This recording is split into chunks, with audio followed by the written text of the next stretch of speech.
Welcome back to another round of Chitter Chatter. Today we have someone who crafts the fantasy world so well that you feel you are right in there. The brilliant Gourav Mohanty. And welcome Gaurav to this Chitter Chatter. Hello, Welcome Gaurav everyone. for Chitter Chatter. Hi, Shweta. Thank you for having me. This is such a pleasure to finally meet you in virtually, but I think this is a meeting long overdue, and I'm glad that we have finally made it happen. Yes, two books happened by the time this happened. That's true. I agree, but some good things take time, so I'm glad this is happening this way. So before we dive into the Dance of Shadows and your Sons of Darkness, I have to ask when someone says, tell me about yourself, how do you even start? Lawyer, author, storyteller? Which title do you prefer the most for yourself?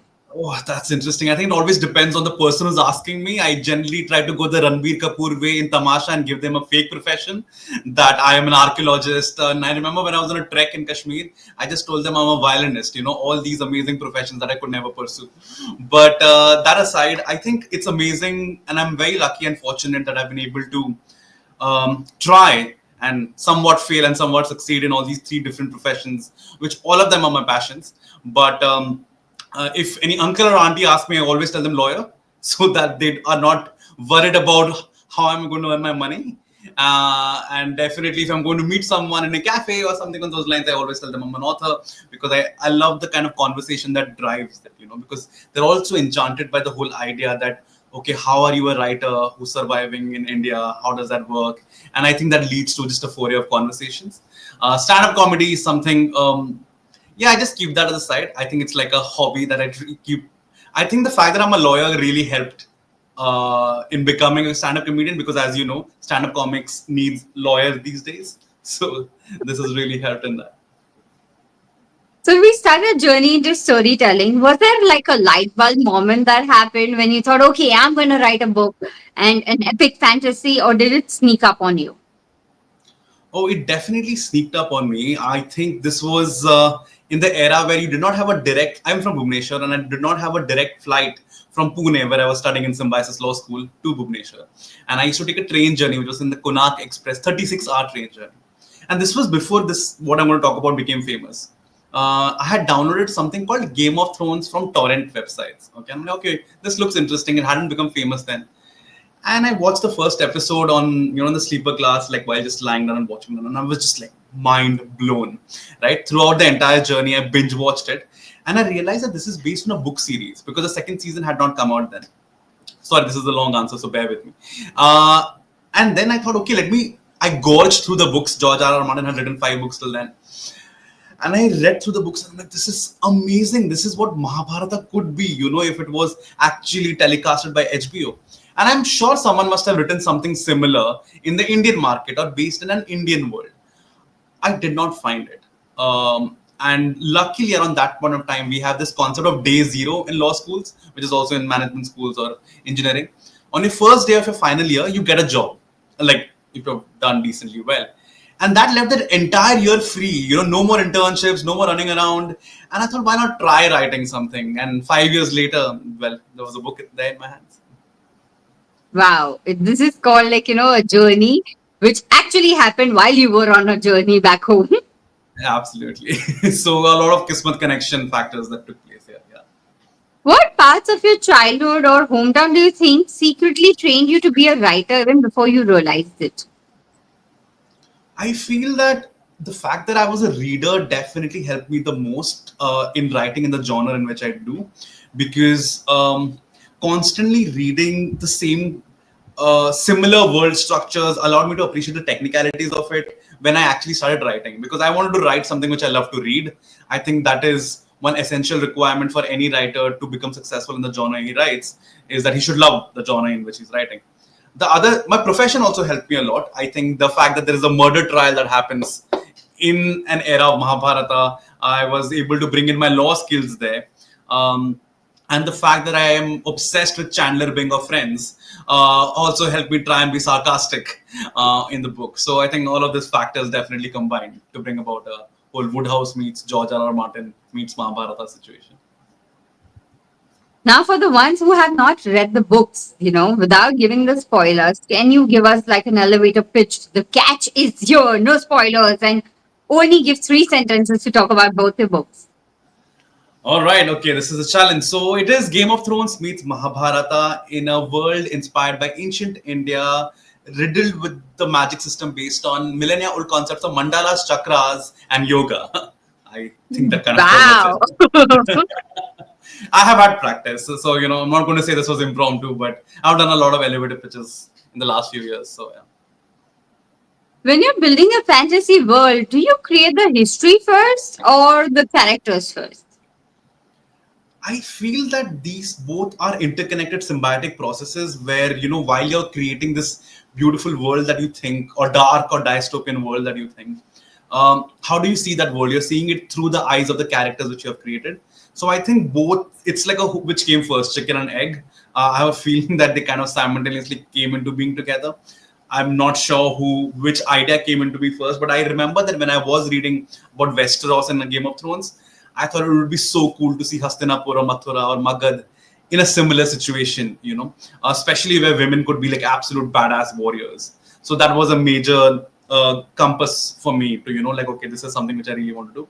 But while I was doing this, the women characters were very important as well because Satyabhama was someone who was such a magical discovery for me to know that in Indian lore, you mostly have archers who are very famous. Arjun, Karna, they're all archers. Right. But to see a swordswoman, Satyabhama is a swordswoman, and I thought that was so badass. And how do we not know much about her? So she instantly became a favorite, and then ultimately she came on the cover of my book. So I think it was like a mixture Tell of me, both. like, one scene from your first book that made you sweat when you were literally writing it. Like, it's like when you craft something, you give birth to something, there's another feeling altogether. So that one scene that really today gives you goosebumps, and you're like, man, what a thing I've written. All right. I mean, I'll try not to speak about the spoiler scenes, but there was this battle scene which I was approaching, and initially, most of the books, at least which I've read in an Indian fantasy scene, you have a bird's eye view of the battle, where like the bird, like you're seeing it's a generalized approach. I wanted to get in the eyes of the different soldiers rather than the main characters.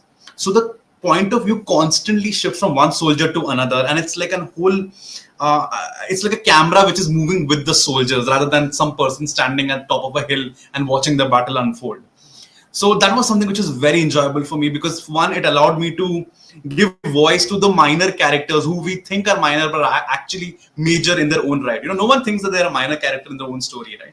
So while trying to do that, I was a little skeptical, thinking that this is way too ambitious. There are way too many soldiers. Will I be able to bring out the dynamics of war properly? I'm a lawyer and a stand-up comedian, not really a strategist on a war field. But I think it allowed me to deep study battles. And I'm glad, at least going by Goodread reviews, that I was able to do justice to those battle scenes. So when I think about it, I'm glad I was so ambitious when I was writing and I thought I couldn't do it. But yeah, it just worked out. When do you do your best writing? Is it like a 5 a.m. club or coffee at 2 a.m. with music blaring? Like, what is your way of writing? Well, the music definitely has to be blaring no matter the time of the day. But I'm a morning person as well as a night person. I do Cinderella away by 12, but I like to get up at 6. And I think that's where most of my cool thoughts decide to churn up without any distraction. I also love the just evening time where I go to the cafe, the writing cafe where I write. And this is around 4 to 7:30. That's again the time block which I have. So over the years, I've trained myself to be able to be at my peak in these writing blocks. Obviously, most of the times I fail, but you aim for the stars, you land somewhere near the moon. Are you an outline every chapter kind of a person, or let's see where the story takes me kind of a person? Definitely a mixture of both. I know I'm being diplomatic like Jai Shankar and giving answers which matches both the things. I'm sorry about that, but it is true. I like the fact that I have milestones which are set out. Like, okay, after 500 kilometers, I will reach this place.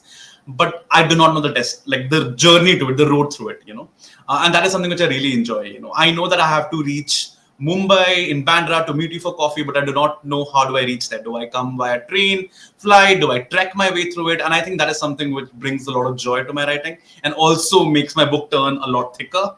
But I think it's amazing. So that's something which I really enjoy. A bit of How do both. you beat the writer's block? Like any Writer's strange block. rituals? Mm, So when it comes to writer's block, I've always thought that like any other profession, you have your low days and your high days, right? But when, let's say I'm a lawyer in a law firm, when I was working in Bombay, just because I have a low day does not mean that I will not submit my deliverables to my boss, right? Otherwise, my boss will swallow me up, right? So I have to still turn up and show up. So that's what I try and do. That even those days when I know I'm not, the words are not flowing out of my fingers the way it should, I still turn up and I keep writing. And more often than not, after half an hour, 45 minutes, I end up writing something. It's mostly trash, but when I come the next day and I'm again back on my peak, I'm able to build from there. So it's not a day wasted. You don't have to wait for inspiration to knock. You just try and turn it to like a switch, which you can switch on and switch off. Who are you? Like a creative fuel authors and the ones that make you want to write better every time you read them. Did you ask? Sorry, I think the network kind of I said, misbehaved there. Did you ask me who are the? who are your creative fuel authors? Like the ones that make you want to read, the ones that who make you want to write better. Every time you read them, you're like, oh, I want to be somewhere close to them or like them. Oh, definitely. I mean, George R. R. Martin is my Dronacharya to my Eklavya. I think he is amazing, the kind of world he has created, and he inspired me to write. So definitely him. Then there is, of course, Joe Abercrombie, who writes Grimdark series. My book is supposed to be the first Grimdark book in India, and he's called the Lord of Grimdark. So the way he writes, I aspire to be somewhere in the range of this guy. And when it comes to Indian authors, while I do not write in the same genre as him, but I or her, I love Arundhati Roy and Salman Rushdie. Those are books I can never even aspire to be because they're just like beautifully academic and artistic, and it's in a different thing. But I just love how they bring out emotions. So that is what I hope to do. Maybe in a different style, but I hope to bring out emotions in the same way God of Small Things did when I read it. So If you had to make a literary family tree for yourself, which authors would be your ancestors? if I had to make a literary family tree, which authors would be my ancestors? Oh, that is nice. I would love to believe that Homer and Vyas were both my ancestors somehow or the other. That I'm a descendant of the writers of two of the greatest epics the world has ever seen, the Mahabharata and the Iliad. But and I would love to have a bit of Shakespeare also in my blood. I think he's extremely witty and is such a performer. So I would love to have all of them in my heart as well. And also Da Vinci, because if being a lawyer, stand-up comic, and a writer is even remotely impressive, Da Vinci had like 19 professions attributed to him. So he's amazing. This whole jack of all trades is definitely inspired from that guy. So I would love to be him. You have got historical and political undercurrents in your book and also then fictionalized it. And, was there any fear at some point doing that, the blending of it?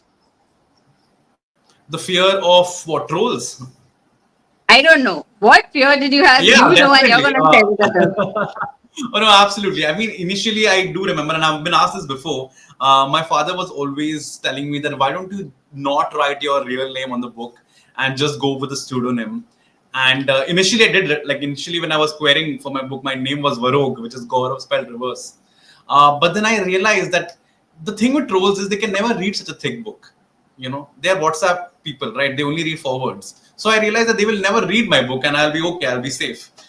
So that is why so far nothing has gone wrong, despite this book being a rather dark retelling of an ancient lore. Otherwise you'd have seen me in Big Boss by now. And I'm sure you would have made everyone laugh with your conversations, and suddenly Big Boss would have become a playground because you love playing board games and you inspire us even to play games, like with the I fun I agree. see your stories. It's like, okay, how does this man get so much time? I have Hermione Granger's time turner.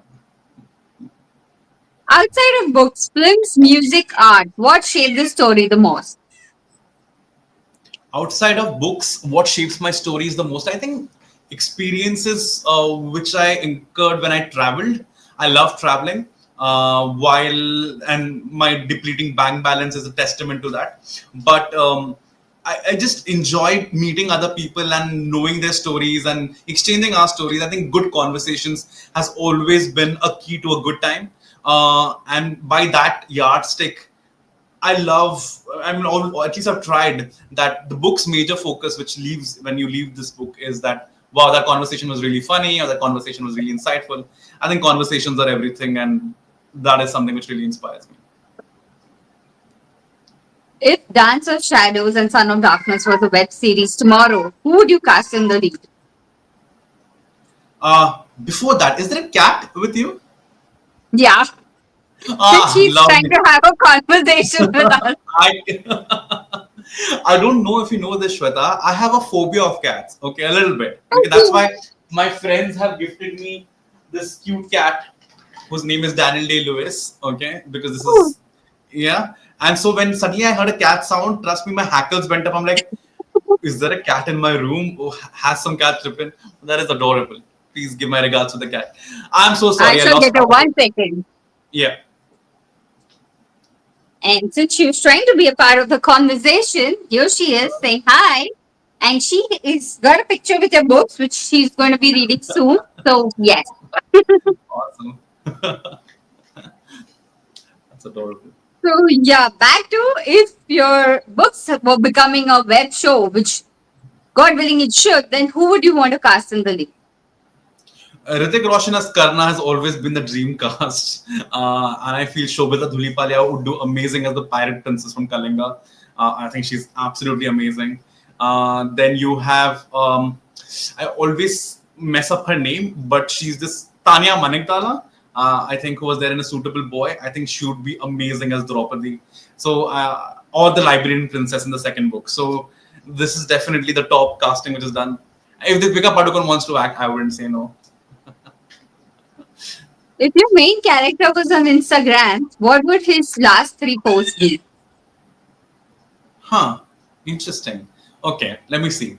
If it was okay, since I have many main characters, I'll go with only three. I'll go with Karna. I think he would put something about equality and casteism and how something like Dr. B.R. Ambedkar Rauji, like he tried to put something about how to rise up and break these shackles. Very motivational posts.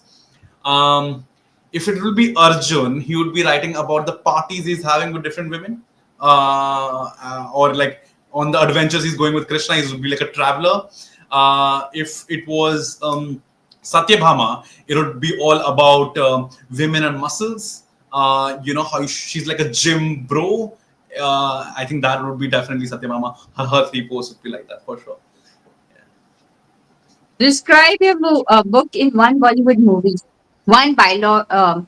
Describe your book in like with one Bollywood dialogue, if you had to describe it. Oh wow, okay. This is a nice question. See, this is why I appreciate Karan Johar's rapid fire rounds and the answers. Okay, because I'm just like, how do they come up with witty answers so fast? I understand that some of them might be scripted, but this is amazing. Okay, let me come. What is the one Bollywood dialogue that can describe my book? Okay. Sir मत कहो काफी शरीफ सा लगता है शरीफ सा लगता है This is from Dawn. I don't know if that works in. You know what? When this interview ends, I'm going to keep thinking about this question. I'm going to come up with 10 dozen answers that I should have come up with. But yeah, what dialogue can I say? Damn, yeah, this is the only dialogue that came in my head. Thanks, Shweta, And for this putting is me on the not spot. practice.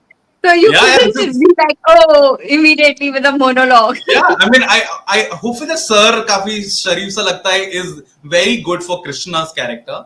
But now I'm trying to think of others from Bollywood movie. Um, the thing is, I do not remember dialogues from Badla. Okay, I think Tapsi Pannu and Amitabh Bachchan's Badla was amazing.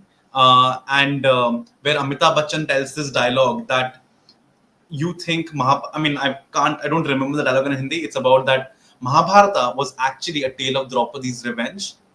And I think that dialogue really stayed with me, and I think that could describe this book for sure. I agree. When I had seen that movie and I heard the dialogue, and I'm like, oh yeah, this is so true. That Yeah, it is actually her revenge. If it wasn't for her and the yeah, revenge that she wanted, right. Mahabharata would never happen. Exactly. So I mean, if it were to go Yudhishthir's way, it would have all been calm and quiet. They would be happy with five villages. I mean, again, Mahabharata is so vast that everyone has their own different take on it. But I love this take that this is Draupadi's because it gives agency to her, and I love that take. What's the quirkiest piece of research you found that didn't make it to the final draft? That didn't make okay. So in Sons of Darkness, one of the POV characters was Dhritarashtra because I really wanted to write from the perspective of a character who is born blind. Because people who are born blind can't even dream; they don't know colors, they can't dream stuff. So writing from that perspective was amazing. And in this, I discovered something which is called aphantasia, I think. I hope I'm pronouncing that right, which basically means born blind people sometimes, when they touch things, they get some kind of vibrations in their head, or which kind of tells them that this is this color or that color. A lot of creative artists, by the way, they're not visual tellers. Like Walt Disney's head was not a visual teller. They don't see pictures in their head. And I think that was a really fascinating thing that I discovered. But unfortunately, when I was trimming the book, because Sons of Darkness is already very thick, Dhritarashtra had to be severed. But I thought that was one very cool piece of information that I had tried to bring through a storyline that kind of, you know, got left aside. And after that, by the way, I ended up reading a book which I highly recommend. It's All the Light We Cannot See. It's a beautiful book based in World War France, and there the character is blind. So Anthony Doerr describes the main protagonist's experiences all by different sensory organs apart from eyes, and it's beautifully done. So in hindsight, I'm glad because I couldn't have done the same amount of work when I was the debut author, and I would love to bring Dhritarashtra in the third series as a POV character. Move that back in. Writing your book from one book to the other, obviously a lot must have changed as a writer in you. So how would you like? What are the changes you could feel as a writer that happened? One is that in interviews, I generally give very profound and deep and long drawn answers. I think that has definitely happened post writing. But apart from that, as a writer per se, I have seen that I've become a lot faster and more focused with the outlines that I do have. You know, I feel the mark of any good writer is that he thinks his previous book was shit compared to what he's written now. Because, as a writer, you're constantly evolving. So when I was writing Dance of Shadows, I saw that when I was encountering a particular problem, I was able to deal with it a lot faster than I was when I was writing Sons of Darkness. And obviously, it's always a progression level. So that is definitely something which changed. I became a lot more focused. My story went a lot faster. So that was cool. And the third thing which really changed in me in my journey as a writer was that since I have so many different characters, putting myself in the perspectives of others allowed me to broaden my horizon. Even on my Instagram, a lot of people, I get sometimes trolled by left, I get trolled by right, I get trolled by sometimes people, the Savarnas, the people from scheduled castes, from feminists, from anti-feminists, from patriarchal people. So then I realized that there are so many different perspectives that I identify neither as left or right, I identify as diagonal, and that is something which has definitely come from writing so many perspectives. What was the most unexpected feedback that came to you and has stayed with you as a writer? Any kind that made you stop and think? Uh, hmm. Good feedback was definitely that that came from an Indian reader. She wrote on Goodreads that I am so happy that finally women are being badasses from the very beginning rather than overcoming patriarchy and then becoming badasses.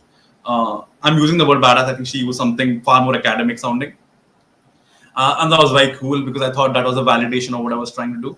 One negative feedback that I received, which is interesting, was the names, and that was because one very famous author read my book and he loved it, but he said that Satyaki, Satyabhama, Sai Krishna, it became difficult for them to pronounce these words, and I didn't understand because for me they're as different from each other as possible. But then I realized that because I'm trying to project this book as a window or a door into Indian lore, I understand that I'll have to be careful about the names, especially of my own characters. Obviously not tinkering with the ones which Ved Vyasji has written, but if I'm coming up with my own characters, I just need to be very careful about naming. And this is where George R. R. Martin does such a beautiful job in naming. So that's when the second book, the characters which are mine are Mati, Bahura, Nala, easy for them to pronounce and also very Indian like. So that was one thing which was interesting. Definitely. Any genre or story you're itching to tell us that might surprise us coming from you? I have been told a lot, given there was one romance story, sort of in Dance of Shadows, that I should try writing romance. I can't even imagine that I can ever write that, though I'm completely Bollywood by heart.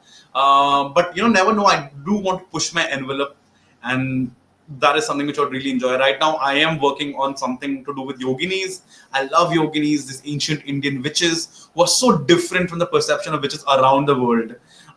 They were so dark and they were so diabolical in the way they stood up against the normal order of society. So I love that, and I think we don't have yoginis in fictions per se, at least not that I have discovered. There are some yoginis in my second book, but I really want to devote a full-fledged book to them. So hope that will be interesting for readers to read. How do you see Indian fantasy evolving as a genre in the last few years? I think we're taking baby steps towards it. The problem is there are two kinds of movements, anti-movements and movements that are taking place. One is that as readers, we have opened up to the world of fantasy for sure. There are a lot of good fantasy writers, but it is not marketed enough in India to get that readership, at least for the last 2-3 decades. Now that is changing. There's a bookstore called Fictionary in Bombay, in Bandra, which is such a beautiful bookstore that has dedicated shelves to fantasy rather than just mixing fantasy with fiction. So we are taking steps there. But the anti-movement is not just against fantasy, against the entire fiction genre as a whole. The attention span, a lot of readers' attention span is reducing. AI has come into picture. A lot of shoddy, my personal perspective, according to me, shoddy content also gets put out as books. Influencers have entered into the market, which is again a good thing and a bad thing, because it does get a lot of readers into reading, new readers, but it also promotes books which might not be the best representation of the genre which they write. So it's interesting where we are going, but at least people are talking about fantasy, so that is nice. When had started writing, I barely heard conversations on Indian fantasy. In fact, most of them used to be on Reddit threads. You had, why is there no Indian fantasy novel? Why is there, you don't have that many readers? People who wrote fantasy, like Salman Rushdie's book called Midnight Children is actually fantasy. But those authors used to market it as spec fic, which is called speculative fiction. Because fantasy, I don't know, became like a children word associated with Harry Potter Right. and not serious literature, which is just wrong. Okay, but slowly that norm is changing, and I'm hoping that we all are doing our part. And the more books we write, the more success. See, success is the best metric for anything, right? So if the books start reaching a wider audience, the same audience will then look for another fantasy novel once they finish Sons of Darkness, and that's how readership quadruples. And I'm hoping that we have opened the door for that. See, I told When you, you right? wrote As a a writer, book, my answers have become long drawn. I think Sorry, that's go good. ahead. It's fun for the viewers, because there's so much they want to hear from you. So when you give them these nice long drawn answers, it's something they're going to enjoy and they are going to get enlightened. At the same time, when you were writing, you have made one hefty book. Did you fear when the book came in your hand that, will it limit your readers or anything like that? Like, was there like a teeny bit fear that came to you at that point? It definitely was, especially because when it's especially concerned with Indian readers, because I know my book is actually a tiny novel when compared with the fantasy grades. But when I did query, when I was reaching out to publishers, two or three who had accepted, for example, Westland, I can talk about that because they no longer exist. What happened in Westland is they're like, yeah, we like the book, but it was too thick, and they wanted me to split the book in half. Same thing happened even with League Start at the starting, and I'm just like, no, this is not something which I want to do, because the genre which I'm trying to bring is world building focused book, which are this big. This is an average length. So Right. initially I encountered a lot of difficulty with this, but then I'm glad that I stood my ground. And yeah, the book is heavy compared to Indian books generally, uh, but I'm hoping that it finds its audience. And I'm writing for readers who are like me, or people who might like this book, and if they discover it and they stick through it, they'll know why it was so thick, and now then the thickness will not matter any longer. So because As when it a comes to writer, fantasy, yeah. sorry, when it So comes to strategy, And I was saying when it comes to epic fantasy, this is the one place where size does not matter. So that helps. You stood your ground, which is not many writers do that, because they tend to be like, no, we are getting a good publisher, whatever they demand, let's go for it. Yeah. So, how important it is to stand and take your ground at that point as a writer you would advocate? I think it all depends on your personal comfort with how much time will it take to publish your book. If you are impatient or other whatever, if you have other exigencies that you want the book to get published and you're okay with the whole idea, sure, why not? But I had a stable profession on my side. The book thing was just a hobby, which turned into something beautiful. So I was ready to wait and not compromise on these deals. And I would still go back in time and never do that because I was trying to bring in a new genre, and I'm really happy that I stuck my tongue. I do understand seeing, especially these hybrid publishing companies that have come in India, they've become so exploitative. There was someone who showed me a contract, like just for me to go through it, it's okay. And I saw the terms and I was just like, no, this is wrong. They are trying to take everything from you. Even normal exploitative contracts are not this exploitative. But I could see that that author really just wanted her name on a book. She had written a beautiful story and she just wanted to be told. She was not really concerned with the profit of it, which is what most storytellers are. They Money Right. is like a tertiary objective. They want their story to be told. But in that, the rights kind of go away, and it's a competitive market. So you think that okay, this is my one shot at success, and I understand that. So I don't judge them for it, but I still think that just stand your ground. I know it will take a lot of it'll take longer. It took me 2.5 years to find my publisher, but when things click, and if you have written a decent story, the sky is the limit then. But if you have entered into such kind of contracts or compromised on these ideals, then even if sky is the limit, you're shackled to the ground and your wings have been clipped. Then what's the point? One advice before we part ways today on Chitter Chatter you would like to give aspiring fantasy writers out there. Um, I think just when you read that chapter, especially the epic chapters that you think those are the chapters which will totally kill it, make sure you have fun. Like once you've read the chapter, if you have had fun or if you have had these heavy outpouring of emotions in any way, that has worked, right?